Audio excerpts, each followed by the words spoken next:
an interesting round of leg 1 of the last extended Europa League to find out who will progress to the quarterfinals of the Europa League.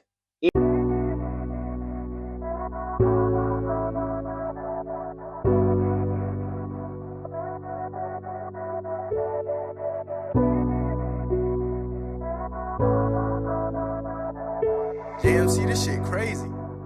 Well, you made this.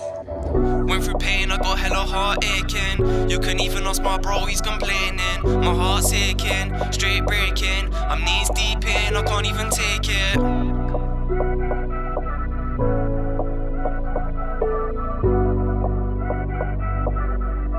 In the second legs. Yes, like I said, we have had a very interesting leg 1. See what will happen in leg 2.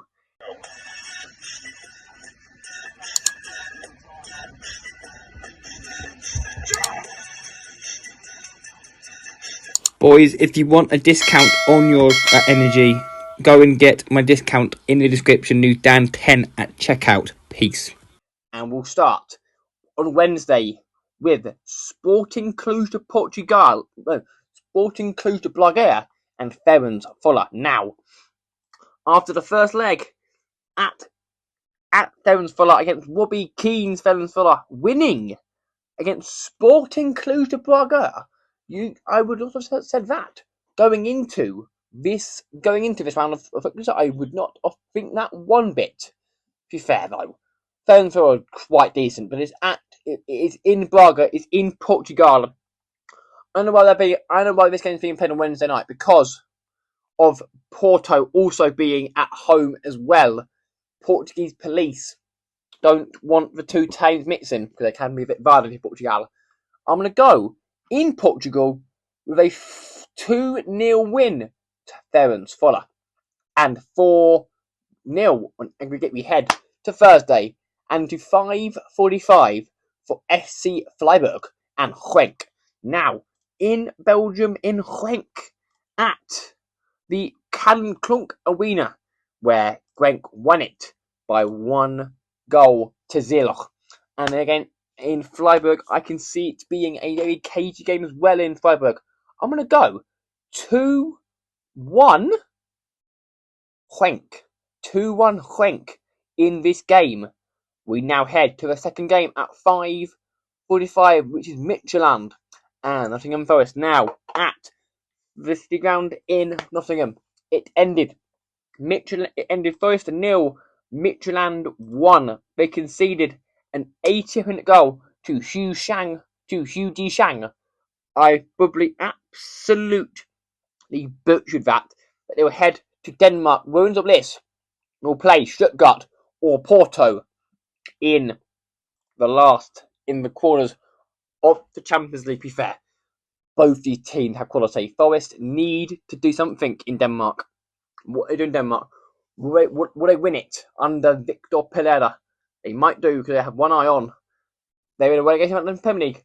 Will they have one eye on silverware? They won't win it, but will they have an eye on getting far in the Europa League? 2-0 Nottingham Forest to win it.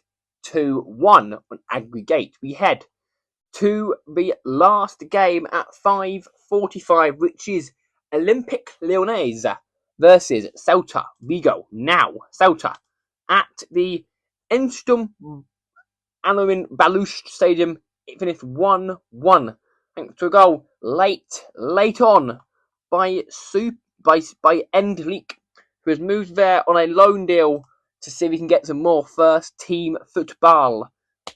And to be fair, we know how good they are. Olympique Lyonnais, they're so good right now, in so much form.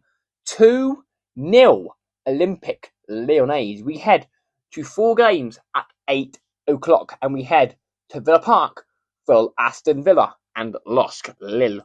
Now, in the Declan Arena, it finished 1-0 to the English team in Aston Villa with an Oliver Watkins goal. They have got John McGinn back fully. Well, Villa have John McGinn back, not fully fit, but fit enough that he played in the game on Sunday. Can he be the difference between them winning this game or not winning this game? The winner of this game will probably, I have not got a clue the winner of the game, but bloody play. They won't tell me that bit. Yeah, here you go. Roma or Bologna, the all-Italian affair, which we'll get onto in a moment. But this team, Villa, will all look forward onto another result here.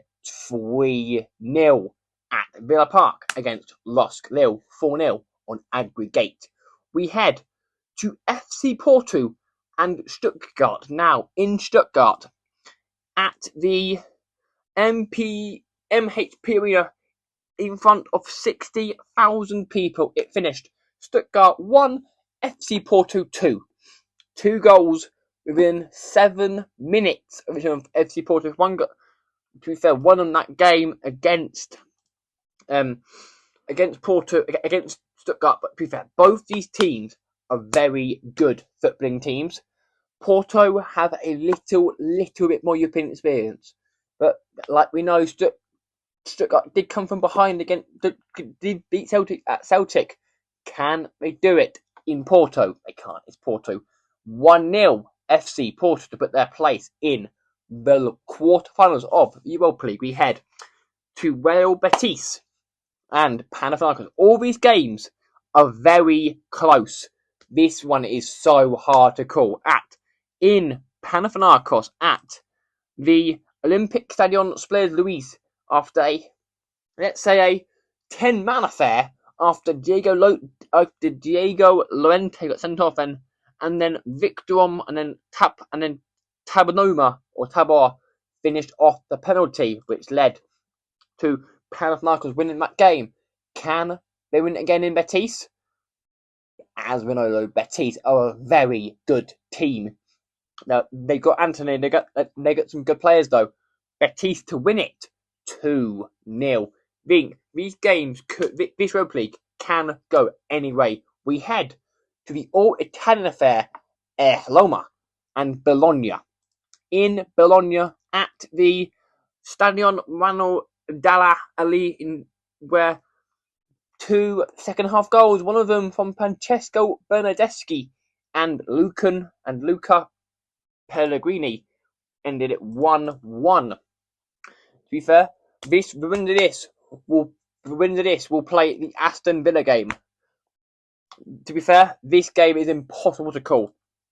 Absolutely impossible to call. Which way will it go? It'll go the way of AS Roma. 2-0 wise of AS Roma. And that will bring the last 16 second legs to an end. Thank you for watching. Join me on April the 8th for where we see who will be in the quarterfinals of the Whoopie. But for now, I'll leave you with the last 16 second legs.